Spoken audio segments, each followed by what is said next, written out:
Ooh, he came to scorch earth.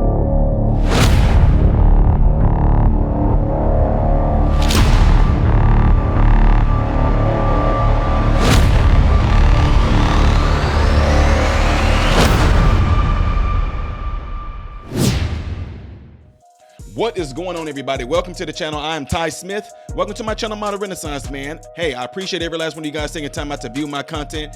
Also, let me say this. I really do appreciate every last one of you guys for the prayers, the thoughts, and everything like that. If you do not know what I'm talking about, make sure you follow me on all the platforms you see listed up here, because if you are following me there, you will know what's going on. And also, don't forget to check out the community tab. If you follow me on YouTube, you will know why I haven't been posting. I have not been banned by YouTube or anything like that, so no worries there. We just had some stuff to come up. And again, if you follow me and pay attention to what I post, you would know, okay? Also, don't forget to do this right here. Hitting that like button right there will put this information out in the YouTube algorithm, and it also would algorithm. It puts it in the YouTube algorithm. You know what I meant. But also what it does, it will keep referring my content to you on a consistent base if you hit the thumbs up button. For some of you that don't understand that, when you say, hey, you shouldn't ask for the thumbs up until the video is over with, I'm literally telling you in the beginning why the thumbs up is important. It's not about the content or anything like that to say that you liked it. It's literally so my content could consistently be recommended to you.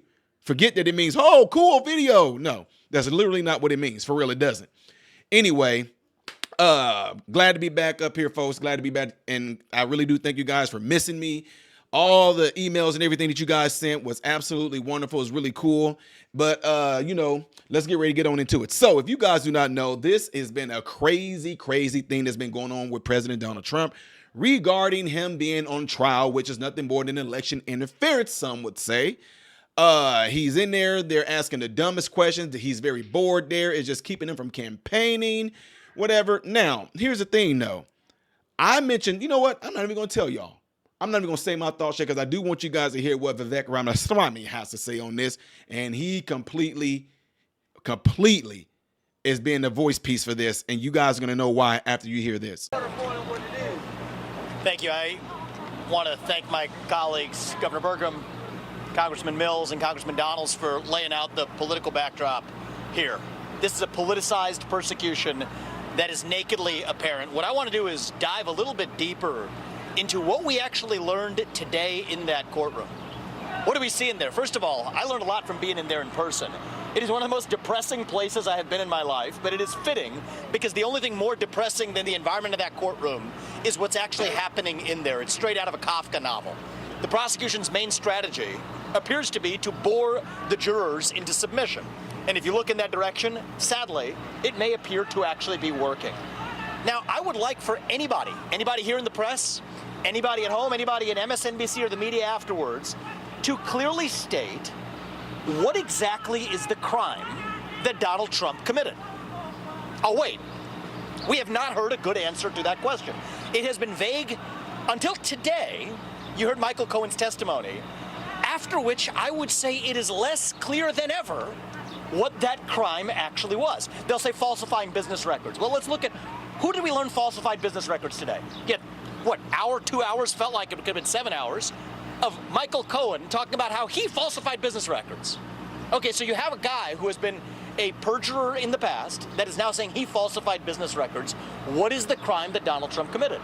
Now, it appears to be what they might allege is some sort of bookkeeping error or whatever. The real bookkeeping that we need accounting of is Judge Merchan's own family member collecting millions of dollars as a Democratic operative, using the existence of this trial as a fundraising ploy for Democrats. This is unconscionable. Imagine if the same shoe fit the other foot. Imagine if it was Joe Biden that was on trial. You had a Republican judge whose son was collecting millions of dollars as a Republican operative. What would you all be saying? This would not be justice. This is injustice at its worst. So let's go even a layer deeper, right? Because let's go even a layer deeper, actually. The alleged crime here is supposedly, they try to point to this every day, that he does not actually use campaign funds, that he used personal funds. Well, let's get this straight. Suppose Donald Trump had used campaign funds to make a personal expense. They'd be going after him for that. So if they're going to get him going or they're going to get him coming, that is the best proof that this is a politicized sham.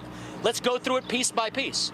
If you tell somebody to go buy you a suit and you want to look good on television because that'll affect the voters, the way voters vote for you, you know what? They prosecute politicians if they use campaign funds to buy a suit. If they say, go get a haircut, if you use campaign funds to get a haircut because you want to look good to the voters, they will actually prosecute you for using campaign funds for a personal expense. Yet the entire legal theory of this case, the whole case that Alvin Bragg has brought, depends on one premise for them to charge this as a felony, is that Donald Trump somehow should have used campaign funds to make an allegedly personal payment. Yet if he had done that, their case against him would be even stronger. This is garbage.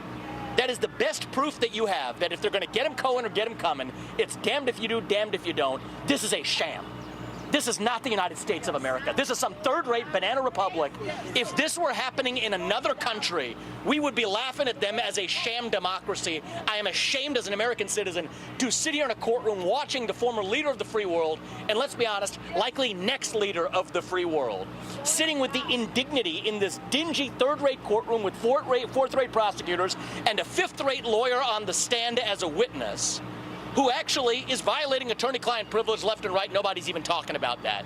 So this is a shame on this period in our country's history, but we will get through it and be stronger because you know who ultimately actually cast the vote on this case? It's not just the jurors in that jury box. It's every one of you at home. It's every American who votes this November to say no to the weaponization of justice. And if you're at home, you may say, you know what, I don't agree with everything Donald Trump's ever said. You know what, I may not agree with some of his policies even though they were great policies for 4 years. But you do agree, whether you are Democrat or Republican or black or white or gay or straight or man or woman, that our justice system should be blind to politics. That regardless of whether your last name is Biden or Trump, regardless of whether you've been a politician or not, you get a fair shake in our own legal system. And when you have a prosecutor who campaigned on the pledge of going after Trump and then keeps his campaign pledge, when you have a judge whose kids are collecting money from Democratic operatives by fundraising off the very trial that judge is presiding over, and then telling the U.S. president that he's subject to a gag order, that he can't talk about it, that is not justice. That is a bastardization of what this country was founded on. And I'm here, and all of us are here as friends of Donald Trump, supporting him in our personal capacity, sharing our opinions. That's why we're here today. But I hope every American at home who isn't able to be in that courtroom is able to see what's actually happening there. And when you do, we will have a landslide of historic proportion this November if every American understands the injustice that's playing out in that courtroom today. So may God bless our country. I pray for our future, and let's pray for our country being stronger on the other side of this disgusting sham politician prosecution. Doug, I'm going to close this out. Thank you. Thank you. Thank you, Vivek. Thank you, Congressman. In closing, I just want to double down on that. All right, so that is Governor Burgum, and he's come up for his second time at the mic just to thank everybody for being there. Vivek Ramaswamy, the last time I saw him speak was the eve of the primary in New Hampshire. People started voting 30 minutes after that event that Donald Trump had. Nikki Haley had one. They were both at night. And I haven't seen him speak since, and I would tell you this. Between him and Tim Scott, the president has some strong surrogates. So y'all heard that. Seem to be a little pissed off. I feel that if this is nothing to hide or anything like that, let's just be transparent. Put the videos in there so we all can hear it like they did OJ. If y'all so transparent about nothing, if y'all so transparent about everything and there's nothing to hide, put the videos in the courts. That way everybody can see it. Notice how he said any black, white, LGBTQ, Democrat, Republican, if you were able to see what was going on in that court, we would all have a different perspective, right? But since we're not able to, only they can come out and kind of tell us what's going on. But the beauty in this evil scheme is that they know that if people like Vivek Ramaswamy, if they come out and speak and say things like they're saying right now, everybody gonna be like, oh, they're only saying that because they're Republican. He's only saying it because he's trying to be the VP. You know, they're only saying these things. Donald's and they're all saying this because they're trying to be VP. That's why they're doing this. They're not telling the truth. They're all telling lies, yada, yada, peanut butter, right?